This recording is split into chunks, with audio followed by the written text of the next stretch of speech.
Alright, good morning guys. Magandang umaga sa lahat. Kumusta kayo guys? Ayan, papasok na tayo ngayong umaga. At medyo matraffic na dito sa San Fernando, Pampanga.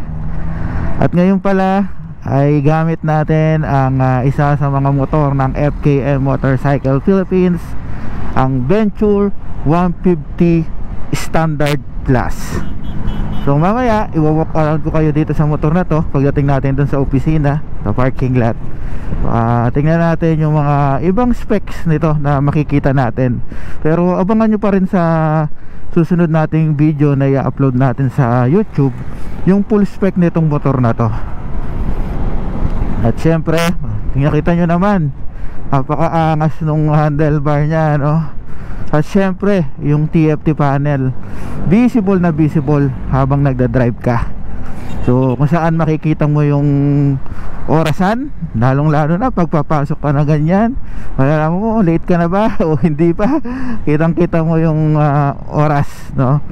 So makikita mo rin dito yung kanyang RPM, yung kanyang temperature, yung temperature dito sa labas, at yung temperature ng mismong motor.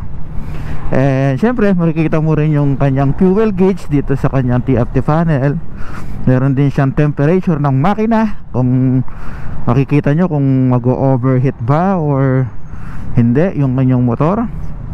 At meron siyang kilometer, odometer, kung saan makikita nyo kung gaano na kalayo ang tinakbo nitong motor na ito. At makikita nyo rin yung kanyang trip. Meron siyang trip A and trip B. So ito yung pwede nating iset. For example, magpapa change oil tayo. Kung ang target natin before mag change oil is 1,000 kilometers before we change oil, so pwede mo iset dito. So ayun, no, napakaganda. Sa side mirror, napakaganda rin ang side mirror nya. Parang dahon siya na malaki, no? Kitang kita mo yung both side. Syempre for safety, para makita mo rin kung merong paparating sa left or right side mo. At syempre dito sa harap meron din tayong clear na visor. Yan, so, adjustable din yan. Pwede siyang itaas at pwede siyang ibaba. And etong kanyang brake lever, left and right, adjustable din siya guys. Ito naman kanyang handlebar, yung mga kanyang buttons dito sa left, meron tayong passing light, meron tayong high beam and low beam, meron tayong turning signal light left and right, and yung kanyang horn. Dito naman sa right side, kanyang mga button ay meron tayong hazard, meron tayong kill switch, meron tayong switch ng ating headlight. Pwede nating i-off yung ating headlight, or gusto natin yung daytime na running light lang yung makikita natin, or pwede nating buksan yung headlight din mismo. And then dito rin yung kanyang electric starter. So mamaya pagdating natin doon sa opisina, ipapakita ko sa inyo etong motor na ito, kung ano yung mga laman nitong motor na to, kung ano ang itsura niya, no? So sa mga gahanap ng adventure bike na budget meal, na hindi mo na kailangan bumili ng mamahaling adventure bike, tamang-tama ito sa mga long rides.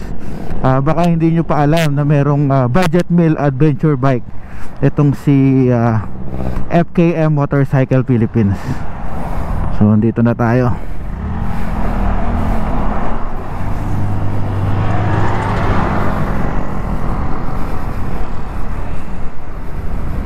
Alright.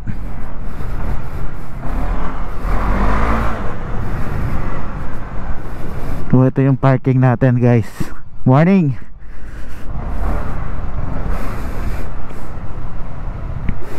Alright, dito tayo. Thank you Lord at nakarating na tayo sa office. So, malapit lang naman. So center stand muna natin. So ayan guys, medyo madumi lang yung motor kasi umulan kagabi. So yan, makikita nyo dito sa side guys, meron tayong 4 valve liquid cooled din tong motor na to. Tapos kung mapapansin nyo, naka spokes na siya. Ito kasi yung version na plus. Ang ibig sabihin, yung mags niya, itong pinakagulong niya, naka-spokes. Unlike dun sa isa, naka-mag siya, no? Ito kasi yung plus na bagong labas nila. Tapos yung kanyang headlight, pares projector. Nakikita nyo 4 na projector light yan. Isang naka low beam, tsaka isang naka high beam. Andito merong V, ADB, ibig sabihin Venture ADB. Ayan. Tapos ang gulong niya guys, parehas naka ABS din yan. Equip siya ng ABS for safety. Ayan ang itsura niya. Tapos yung kanyang likod, ayan yung kanyang shock, may baso na rin, no? Tapos may tire hugger. Kasi ito yung kanyang ilaw sa likod, naka LED na rin. And then yung turning signal light niya, naka LED na rin. So ayun guys, hintayin nyo sa ating susunod na vlog yung full spec nitong motor na to. Sa ngayon pinakita ko lang sa inyo, at syempre para makilala nyo yung isang budget meal na motor ng FKM Motorcycle Philippines, ang Venture 150 Standard Plus. So yun lang guys, maraming salamat. Ride safe and God bless us all.